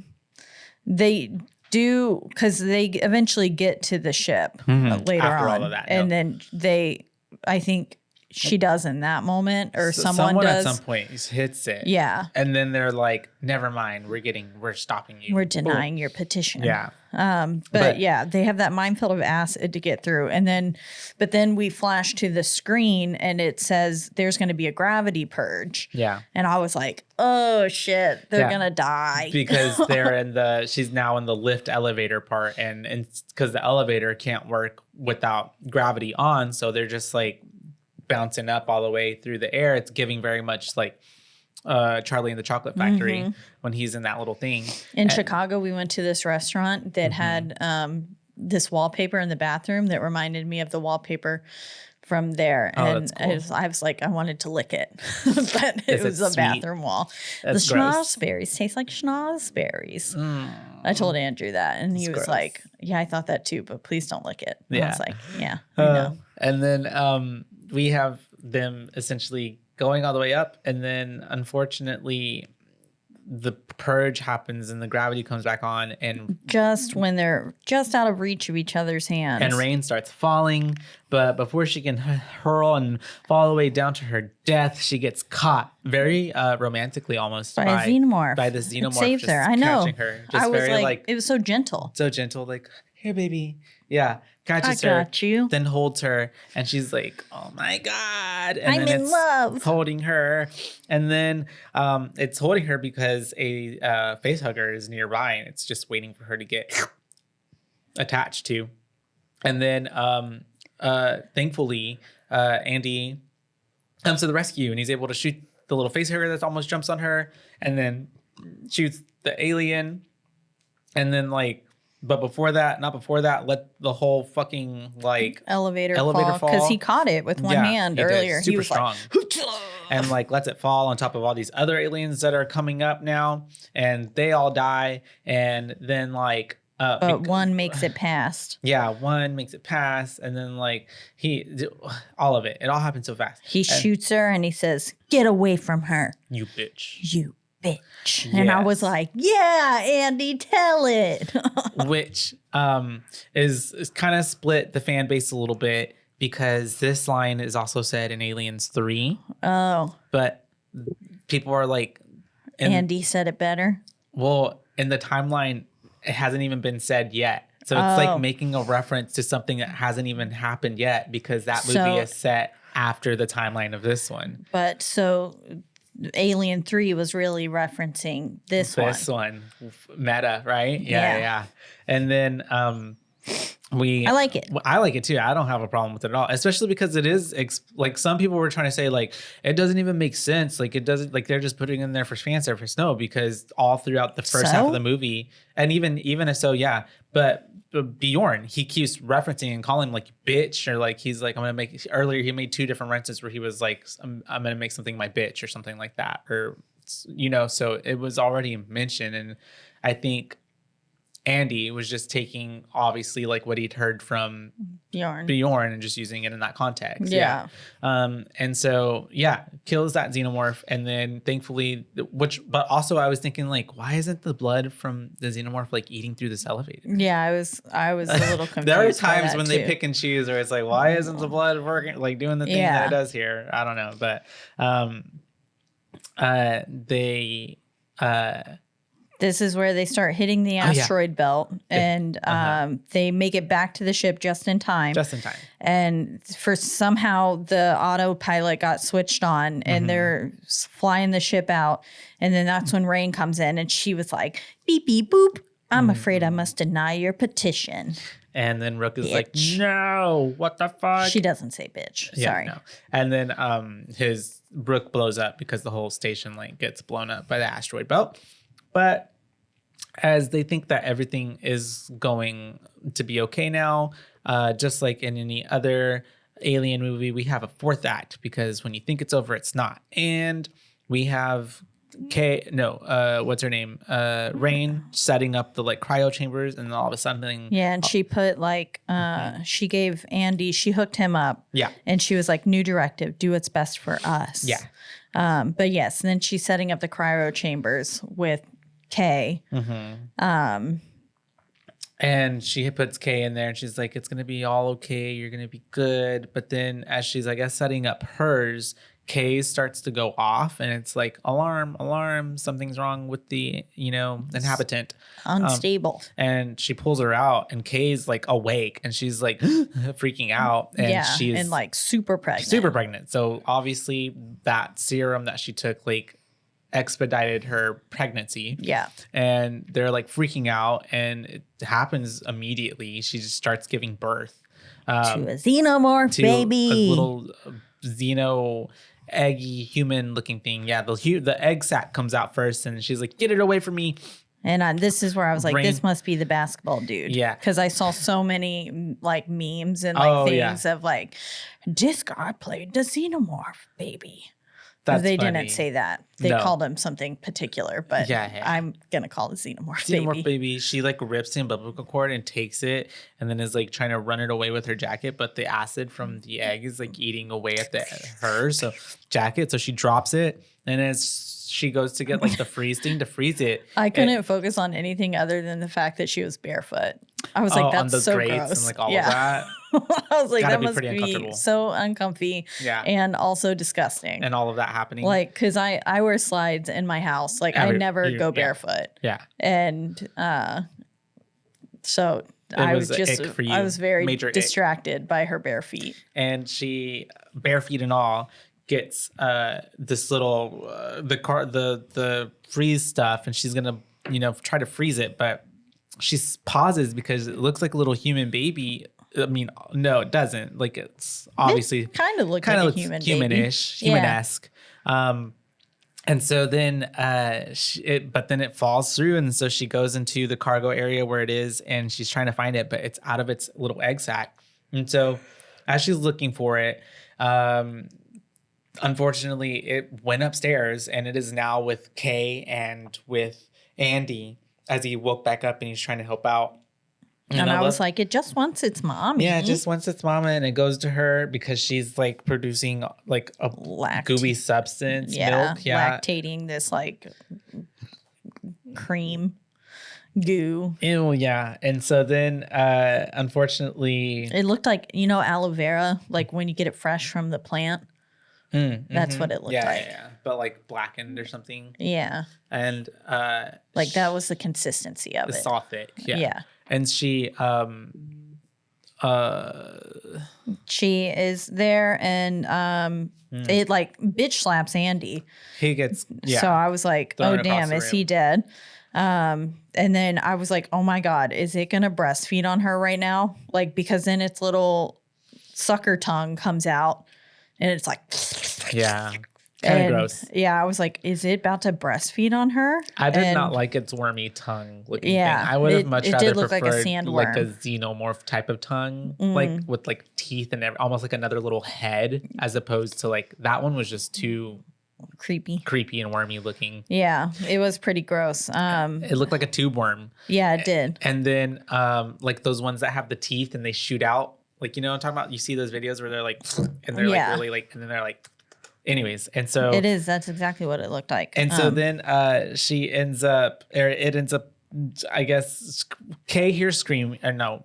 I keep getting all these names mixed up. Rain hears the screaming, so she goes back up. And then we come to, Andy malfunctioning, and he's like, help her. And then, unfortunately, I'm pretty sure she's dead at this point. She's just dead. Yeah, I was like, I guess it just ate her, like sucked her life force. Yeah. Because she looked like malnourished and stuff all of a sudden. Like she looked very sick. And And so, then this beast stands up and it's like so fucking huge compared to her. And so she tries to grab, once again, the little freeze stuff and it's not working. And she's trying to turn it on, whatever. And then like just pisses it off essentially. And the way she was walking here is like how I walk when I have to pee really bad. She was like hunched over and like crossing her legs. And I was like, that's how I walk when I have to pee. And then I'm glad you make it. And then she sometimes ends up. My bladder is very unpredictable. Sometimes we don't. Sometimes I don't make it. Like me, like I'm like shaking my leg vehemently over here. Because you have to pee. Okay, almost done. No, you're good. And so then she goes down into the cargo area. No, not before that. My bad. She's trying to get away from this monster. She's trying to pull Andy. Well, she can't get him, so she goes into this. Because he's like dead. Oh yeah, she goes into this other room, and it I guess like is either so cold or it's like I don't know how the science or whatever, but it's getting very cold, and I guess also the oxygen in the room is like depleting because she can't breathe, and so I think it was like exposed to like liquid nitrogen or something I think it was exposed to the outside space in some way. Oh, okay. Probably from some of the xenomorph blood and like the baby going through. Then it must have made like a small hole that was like sucking the oxygen. Because even like the panels were turning into ice. Yeah. And then she gets into a suit, thankfully, like a little spacesuit thing, and is able to breathe again. But then I don't know what to call it. The alien monster comes through. Xenomorph baby. And then she goes into the cargo area and attaches herself to this thing because she's going to like release it. But before she can do that, it manually. And also, why would she stop? She like stops before the last one and is just like, let me just take a good look around and see where you are. Yeah, and she should just went for it because it's right behind her, and then like bitch slaps her, and then like she's not able to do it, and then thankfully she gets the little egg sac thing that has the acid and throws it over, and it creates a hole enough for them to like go through. But thankfully she's tethered and like attached, and so she like gets sucked out immediately. And this jump scare kind of got me. Whenever she's sitting there hanging, and then all of a sudden his face is like, yeah, no. I was like, so that kind of got me. And finally she knocks him off and dumps him into the asteroid belt, basically. And I hope successfully killing it. I would think. I mean, especially if it's like part human, but maybe if it had enough xenomorph DNA that it like would be able to be okay. I don't know. I think that because the actual xenomorph itself, like you said, because it's a perfect organism and the one earlier was able to survive in the vacuum of space, maybe, but it also fell into the asteroid belt. So maybe it got obliterated enough into pieces, just ripped, shredded up, you know? Yeah. But then she gets back in, she crawls back into the ship. She says, I'm going to fix you to Andy, puts him in a cryogenic pod. Cryopod. Yeah. Yeah. And then she says her little line, this is Rain, last survivor of the Corbellum, signing off. And then we get title card again. Yeah. Alien Romulus. Very alien. That's how Alien ended too, with Ridley being like, this is Ridley signing off from the Nostromo, whatever. But yeah, and that is the end of Alien Romulus. Alien Romulus. Pretty good film, I'd say. I'd say. If we'd like to go straight into the Boo ratings, I'll probably give this one What? 5. Yeah, that's where I figured you'd land. Yeah, I'd give it a 5. Overall, I thought that for me, it kind of revitalized like the Alien franchise a bit. Mm-hmm. It kind of gave it some good mojo. I liked the special effects. I liked the practical effects that they use, because they use a lot of practical effects throughout making for all of the That's one of xenomorphs and my stuff, the fun facties. Yeah.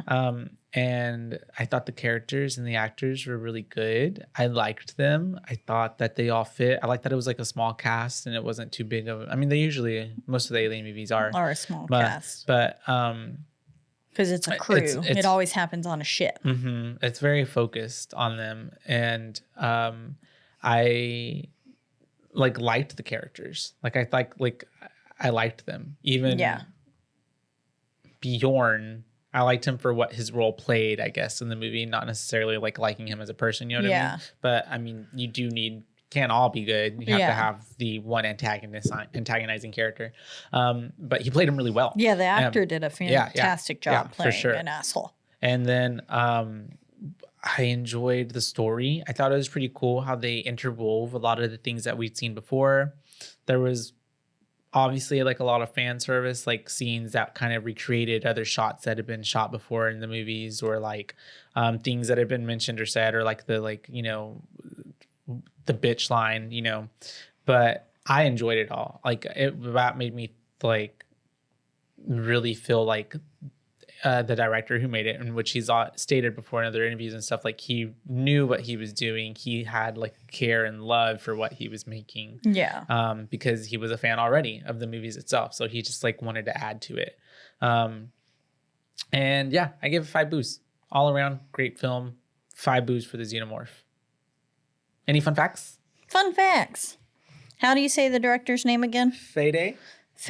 Director Fede Alvarez sought out the special effects crew from Aliens 1986 to work on the creatures. Physical sets, practical creatures, and miniatures were used wherever possible to help ground later VFX work. That's so cool. The film's production design draws not only on the previous films in the series, but also the Alien Isolation 2014 video game, including the emergency communication stations, which served as save points in the game. Oh, so I'm guessing when they were communicating through the doors and stuff. Alvarez played the game around the time Don't Breathe 2016 was released, and later said, "I was playing and realizing how terrifying Alien could be if you take it back to that tone." So that's what he did. Kaylee Spaney said this film takes place between Alien 1979 and Aliens 1986. It takes place in the year 2142, exactly 20 years after Aliens, situated in 2122, and 37 years before Aliens 2179. Space travel in the future is so funny because you can be asleep for all those years. The film, it's time doesn't pass. Yeah, I know, that is weird. The film was originally scheduled to be released on Hulu, but it switched to a theatrical release in June of 2023, which I feel like that was a good idea. No, it was supposed to get the same treatment that Prey was from the Predator franchise, like that, but they saw how well that did, and so they were let's give this a theatrical release. And it did well in its favor. Yeah, I think it's really it would have almost been a shame if it was only a Hulu release. Yeah, not to be able to see it on the big screen. Yeah. Because I saw it twice in the theater, honestly. I didn't. It was really good. I imagine it was really good. It was really immersive. Yeah. And then there was something else tied to that. I'll remember here in a second. Okay. The fictional chronology of all the films in the Alien franchise is as follows. Prometheus 2012 is first, takes place in 2093. Alien Covenant 2017 takes place in 2104. Alien 1979 takes place in 2122. Alien Romulus 2024 takes place in 2142. Aliens 1986 takes place in 2179. Alien 3 1992 takes place in 2179 as well. Alien Resurrection 1997 takes place in 2381. And then although Alien Isolation 2014 is not a film, the game's events, which occur in 2137, 5 years before Romulus, are considered to be the officially part of the Alien canon. And director Alvarez has acknowledged the game's aesthetic influence on his film.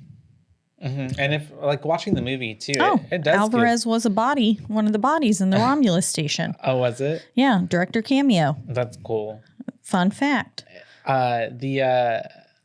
The movie itself too, like it does like almost seem to like almost POV, like one like player a shooter type of video game. Yeah, now that I know that it has some, as they were walking through like the things and everything, it does almost give like save point and checkpoint, and then like we're going here like little side missions. I can definitely see the influence of a game on here. Oh, and I was mentioning, because we were talking about how it was released in theater, it was made on a budget of 80 million. It has made over 350 million. Wow. Yeah. So it's pretty sure they're going to be making more. Good thing they did a theatrical release and not just Hulu. Yeah. Wow. Okay. I think I haven't seen any of the other Aliens, so I can't feel like I feel like I can't appreciate the whole world that there is. I remember really enjoying the first Alien. Yeah. Well, I would say that you've seen the better ones out of the bunch. The Alien series. Yeah. Aliens, the second one, a lot. It's pretty good. A lot of people really like that one. Even I feel like some people like it even more than like the first one. Oh wow. It gives like the same issue with like Star Wars. People really love the first one, like the old, like back in the day, like the first trilogy. Yeah, 4, 5, like people and 6. really love the first one. People really love the middle one. And it's like, say it's the best one, and then people kind of like about the third one, like Aliens 3. Like people kind of hate that one a lot. Oh, yeah. Okay, interesting. But overall, I thought it was a really enjoyable film to watch. There was nothing like all the special and practical effects I thought were phenomenal. They did a real good job of making these creatures look like they were really there and stuff. And it was just a really good film. I think I'd probably have to sit at like a 4.75. Not for any particular reason. I just didn't like love it like that. Love it. Yeah. Like I would watch it again. For sure. But I wouldn't, like, it's not like a favorite movie of mine. I think it's the birthing scene. Yeah, the birthing scene really definitely took it down a notch. Yeah, that was traumatic to watch. And it scares me. For those of you who don't know, I have a big fear of pregnancy, which we've talked about several times on this podcast. It's like a phobia almost. Yeah, it is a phobia. Yeah.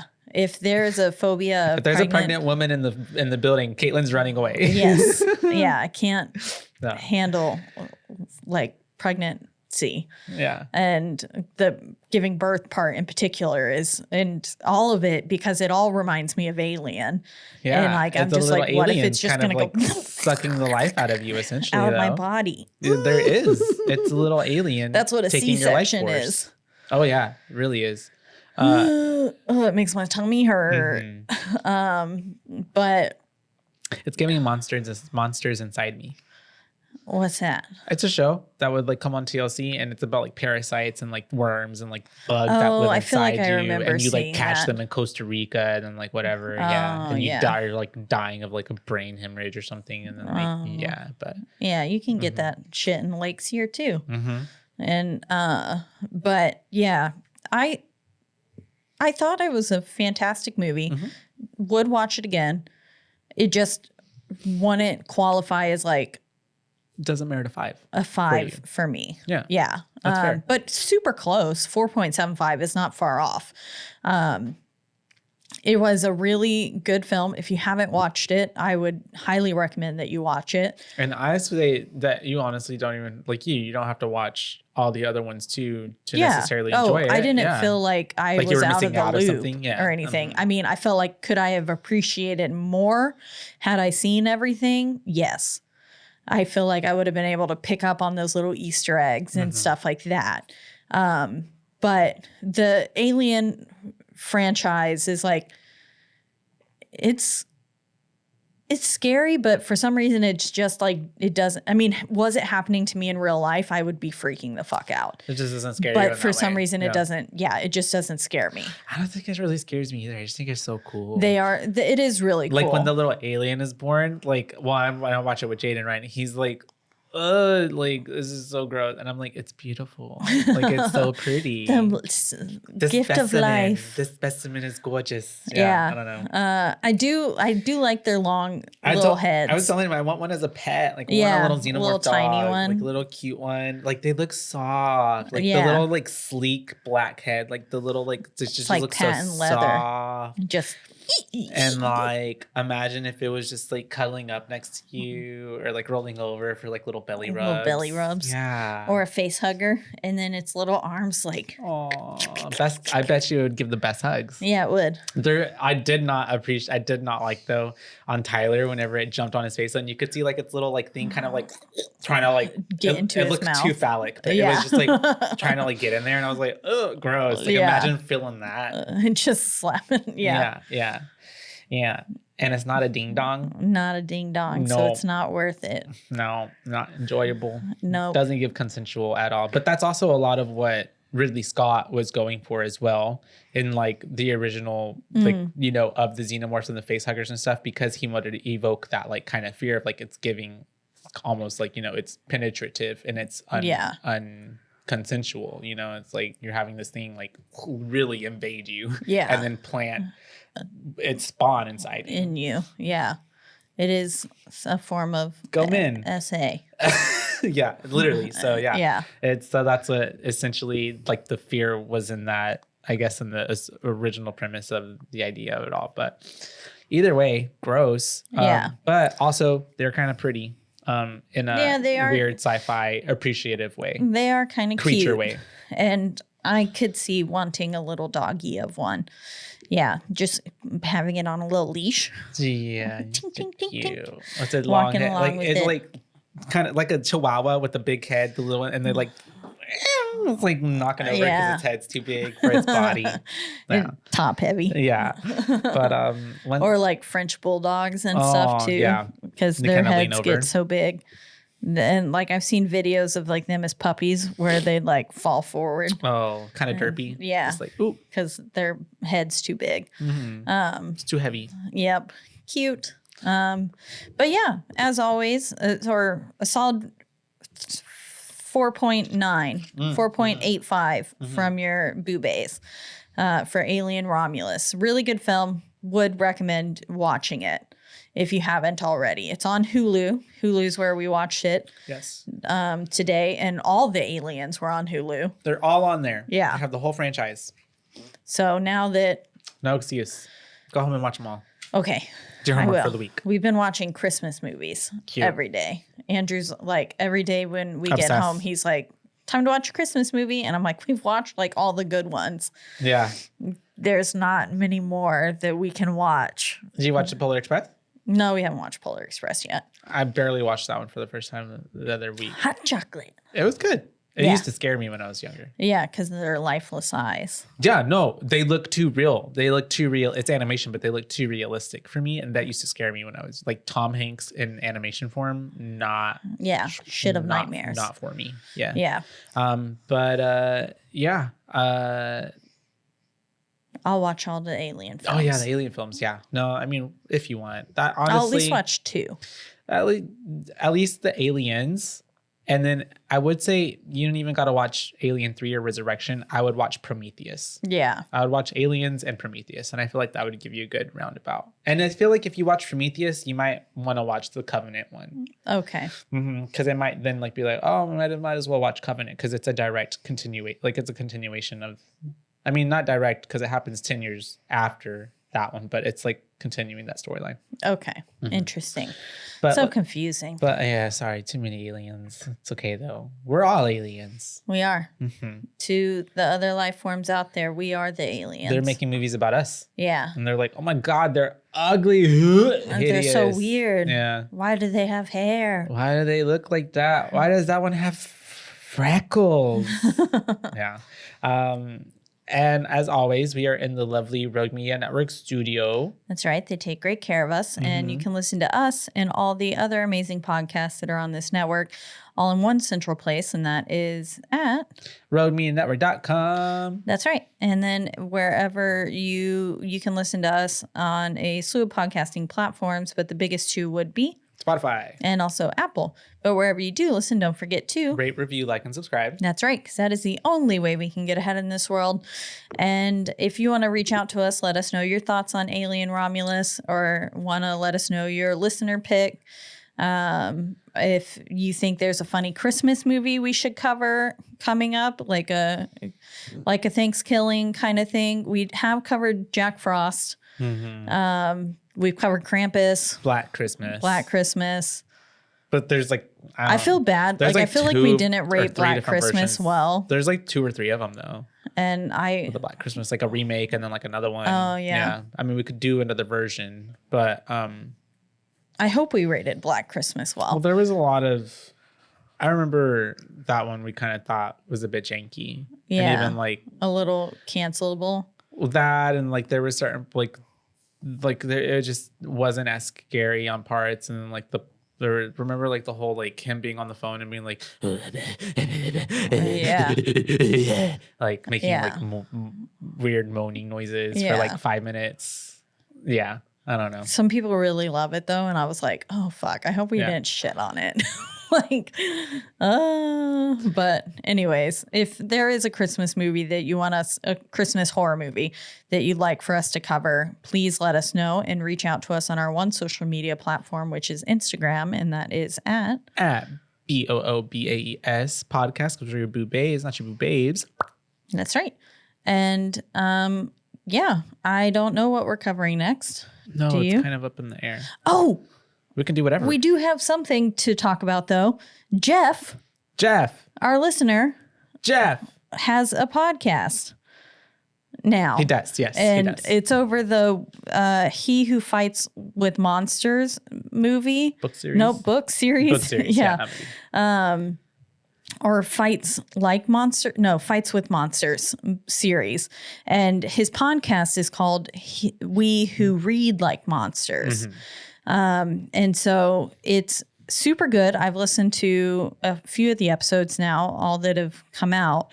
And yeah, I hope that y'all would give it a listen. It's really good. It's got there's four of them total. So Jeff, aka Blue, and his friends. Tronanon, Tank and a Half, and then Jinx. Yeah, Jinx. Jinx. And then The Jinx. Jinx. But really check it out, you guys. And if you're interested in those books, it would probably be great for you to listen to. Yeah, if you've read them, even if you haven't read them, I haven't read them, and I've just been enjoying listening to their banter and then them telling me about the thing. Yeah. It also reminded me, the storyline reminds me a lot of Solo Leveling, which is an anime that I really enjoy, that's based off of a Korean webtoon. And so it's phenomenal, Solo Leveling is. And this storyline reminded me a lot of Solo Leveling. So I was like, oh, I actually like this. Like, I was like, I would want to read these books now. Yeah. Even though they go full spoiler too, just like we do. So they tell you the whole book. But I was like, I still want to go back and read these books now. They seem really good. So I can understand why it has such a like cult following. Yeah. So please, you guys, make sure you go and check them out, give them a follow. And I mean, even if you I know they're on Podbean. I don't know. And they're on Spotify now. Okay. Cool. I don't know if they're on Apple Podcasts yet. I've been listening on Podbean. Okay. I downloaded Podbean just so I could listen. But yeah, and congratulations to them for starting it off and Jeff getting that off the ground. Said that we kind of inspired him to make a podcast. That's cool. It makes us feel cool and glad that people actually listen to this, because sometimes I forget that other people other than me and you listen to it. Yeah. So thanks you guys for actually listening to our voices. Yeah. And sticking around with us and for wanting more. And hopefully we get to keep giving you more and more. More and more for the rest of forever. We'll figure out what the next episode will be. But until then, Bye, bays. bye, bays.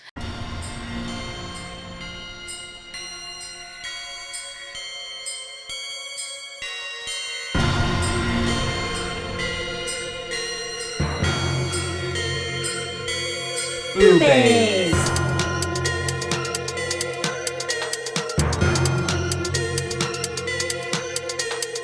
Ooh, babe.